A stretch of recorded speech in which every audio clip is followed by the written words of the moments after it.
Hi, this is Ann with Fiber Designs by Ann, and I wanted to show you this neat little tool my son made. He 3D printed it for me.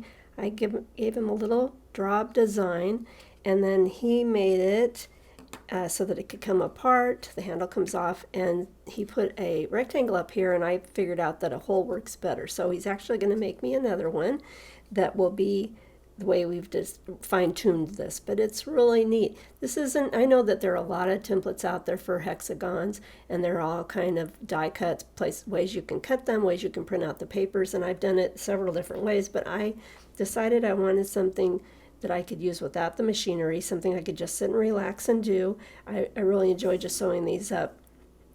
So with this little tool, you can not only draw your papers, which is, it can either be done out here, whoops, I shifted it, sorry, and you can draw them from outside.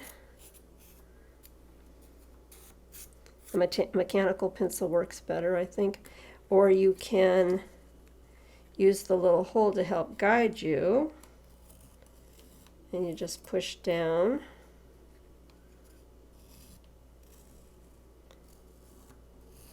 And just kind of go slowly, and that works really great. And then you can cut those out with paper.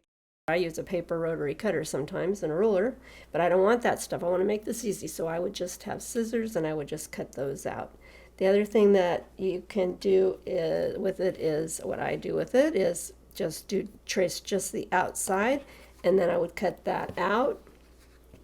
And that was another reason I wanted to do this. I have a lot of scraps because I make fabric landscapes and I paint my own sky fabric and water fabric. I had a lot of scraps of that left over. So you can cut out that shape, and then you're all ready to go by just putting that's from the outside of this. You're all ready to go, just folding it, making it the normal way that way. Or you can put it on the fabric and cut around or draw around the outside, and then the inside, and then you have the piece ready to put together if you like to do the hand stitching like regular patchwork stitching. That's not my favorite way. I prefer to make them this way. Paper's inside, and I whip stitch. I'm not sewing through the paper at all, so that paper can bend when I want to put other pieces together, and it can pop out at the end. I really like doing it that way. Also, it's cool, of course, you can look inside and see on a neat fabric like this, you can fussy cut the design and look through there and see the design. And I'm going to put a few pictures up here to show you how I've used hexagons. I don't usually make a traditional grandmother's flower garden. It's just not my cup of tea. I used sort of that design in one of these. The pictures, some of them are very old, before digital cameras and phone cameras, so excuse the quality, but you can kind of get an idea of different things that I've done with them.